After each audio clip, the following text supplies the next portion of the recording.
So it's about 6:30 p.m. on a Saturday, and I just got called from a close friend of mine named Laura. Laura's toilet just broke in our house, so there's a couple of things that we gotta run into. First of all, I'm gonna talk to Laura real quickly and tell her that she's gotta pick up a toilet from Home Depot. Unfortunately, we're still in lockdown, so I cannot just walk into a Home Depot freely. Everything's curbside pickup right now. So what we're gonna do is I'm gonna talk to her. I'm gonna get her to scroll through the Home Depot website, get her to pick up a toilet. I have to still run out there and do a couple of things in order to set them up for the repair that's going to take place, because they have the water to their house shut off right now. And the reason why that is because the valve to the toilet itself doesn't hold. So her father saw that the tank was leaking. He tried to tighten it and it ended up snapping on him. The porcelain does that from time to time, especially if it's an older toilet. So he attempted the valve down below, which all toilets are typically supplied with, and it didn't hold either. So now the house is shut off because it was still continuously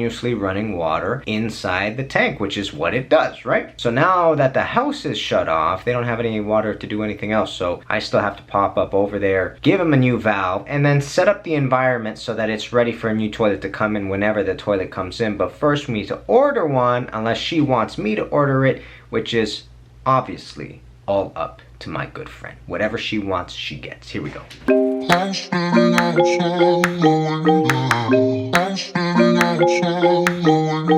Alright, so that's all sorted out. Let's grab everything we need, which is our water bottle, our cameras, and I guess, you know, let's go do some delicious plumbing.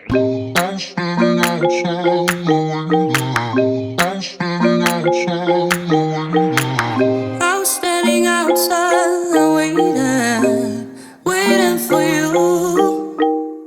You were always taking time, baby, playing it through. I was calling out your name with my eyes on the wall. You were running like a ghost from me. You were running from it all. You got me waiting, I'm on fire.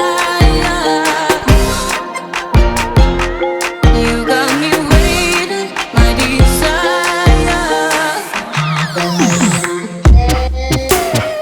Keep on moving to the purpose now, to the ending of the ocean. Keep on moving to the purpose now, to the ending of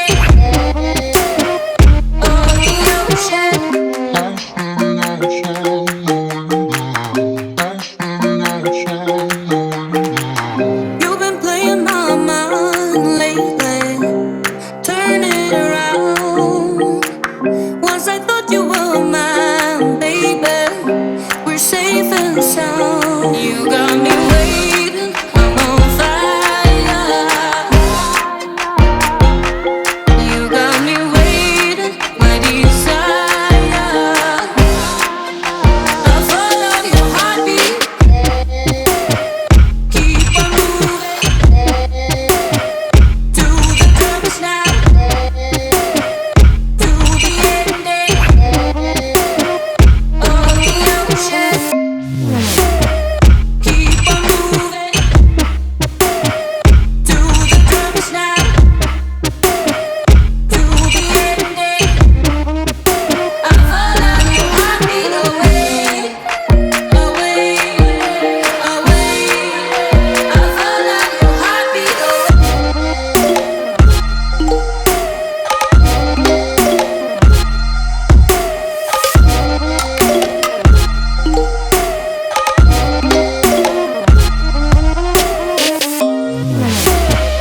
Keep on moving to the purpose now, to the ending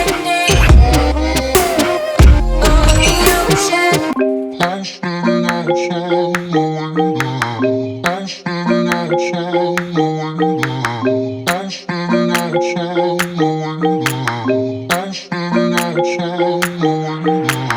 I was standing outside waiting for you. You were always taking time, baby, playing it through.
You got me waiting, I'm on fire.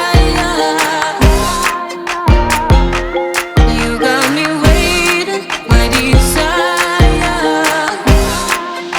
I follow your heartbeat, keep on moving to the purpose now, to the ending of the ocean. Keep on moving to the purpose now, to the ending. I follow your heartbeat away, away, away.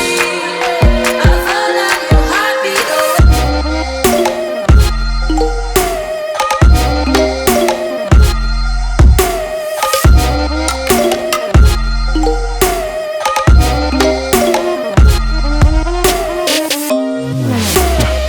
Keep on moving to the purpose now, to the ending of the ocean. So peeps, I want to briefly talk about why Laura's dad ran into a situation by tightening the tank to bowl, basically. So here's a picture of a water closet, and this is the gasket that typically goes in between them. It's not fit to size in this picture, obviously. I made it a little bit more exaggerated. But what happens with this gasket, which I have right here? And by the way, in this video, the gasket's not orange or pink like this one is. It's actually black. But what essentially happens is, upon installation, this gasket gets compressed, okay? And that's what stops the water from leaking between the tank and the bowl.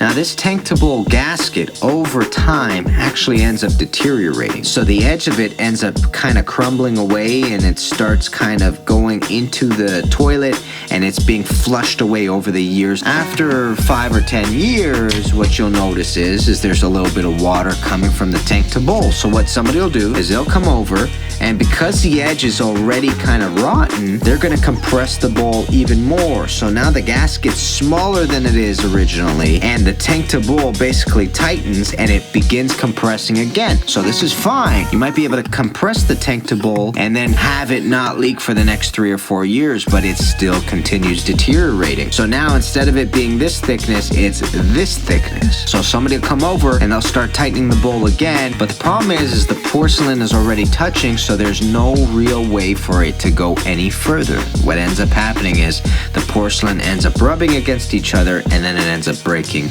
because the gasket isn't at its full size anymore. Porcelain, unfortunately, is a very delicate material. You're gonna learn this the hard way if you do actually go into plumbing. I've had situations where porcelain has cracked on me. It is something that as a plumber you end up becoming very worried about, very weary about, and you do everything in your power not to over tighten porcelain. If you're ever in a situation where you look at the tank to bowl and it looks like they're already touching, but you can't stop that leak, the best thing to do is put in a brand new tank to bowl kit. This right here is a tank to bowl repair kit, and what it provides is a bunch of washers, gaskets, and bolts so that you can put new bolts into this old tank that are watertight, and of course this large gasket as well, and you put in a brand new gasket. By doing that, you are ensuring that the gasket is at its full capacity, its full size, and that way when you tighten it now, it's going to be resting on the gasket and compressing the gasket rather than the porcelain rubbing and touching against each other. I hope that made sense. Peeps, do me a favor, hit that subscribe button down below, hit that bell notification so you know exactly when we're uploading videos, smash that thumbs up button, and let's get on to the rest of the vlog.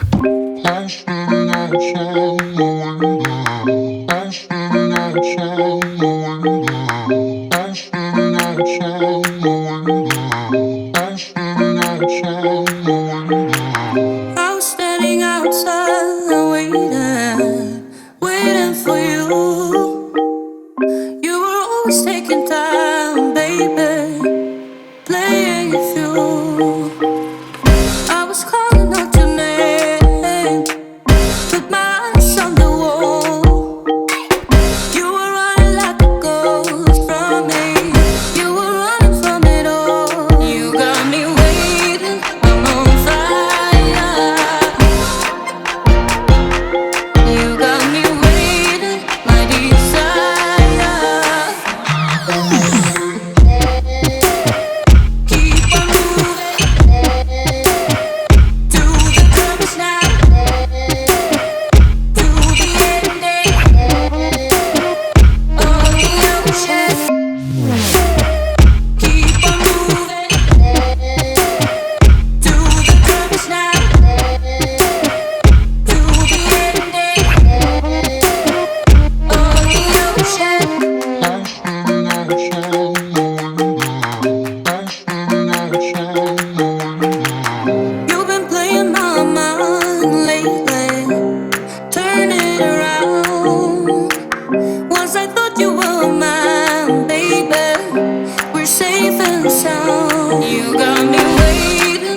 just like that, we are done at toilet. So just a couple of things that I gotta talk to y'all about. I love these guys. By the way, Paul and Mrs. Hui and Laura and Tony, if any of you are watching this, I just want you to know, it was great seeing you. Thank you for having me over. A couple of things to the subs to explain to you what had happened. I took the tank off one more time, and the reason why that was because there was this tiny, very tiny, irritating leak coming from the tank to bolt. So, you know, I continued tightening it a couple of times just to eventually realize it didn't matter how tight I made this thing, it was going to leak. It was leaking, and it was just the most irritating tiny thing that was catching the thread coming down. So I thought to myself, there's a couple of options as to why this is happening. Sometimes you have a ridiculously tiny hairline fracture in porcelain. These are the sorts of things that you don't even know it's there, but it's happening. So you fill it up, you look at it, and all of a sudden you see a drip coming out of this tiny little thing. And I was praying to the plumbing gods that it wasn't that, and thankfully it wasn't that. The second thing that I thought to myself was, it could have been that I misaligned the tightening. The hard part about tank to bowls is that if you're not tightening each side equally, what'll happen is it'll tighten lopsided. And if it tightens lopsided, it's going to be able, the water is going to be able to creep through the gasket and move into a different area, basically. So that was the second option. The third option was what it was, I think, which was the screws that go into the tank have a rubber gasket there. I tightened those, but I was a little bit afraid of over tightening and potentially cracking the porcelain. So what I ended up doing was I took it out and I used my ratchet screwdriver and I cranked it as best as I could with the ratchet screwdriver, and I held my pliers as backup on the nut on the other side, which is what you saw me do. I think that's what it was. So it just was not tight enough when I initially did it just with the pliers. Look, we got that all done. They're happy. They're my best friends. You know, by the way, that family came to my wedding. You know, that's how close I am with them. So overall, I'm just happy I could help out some friends, some close friends, people that I love, you know what I mean? Peeps, thanks for watching. It is 10 o'clock right now. I'm gonna head back home. Do me a favor, if you haven't already, and if you're new to the channel, hit that subscribe button down below. Hit that bell notification as well so you know exactly when we're uploading videos. We're doing our best to hit 10,000 subscribers by the end of 2021. That would be such an awesome goal to hit, and that's what we're trying to do. Smash that thumbs up button if you can, share the video, and of course, I'll see you plumbers very soon. Kenny Molotov, guys. Peace, baby.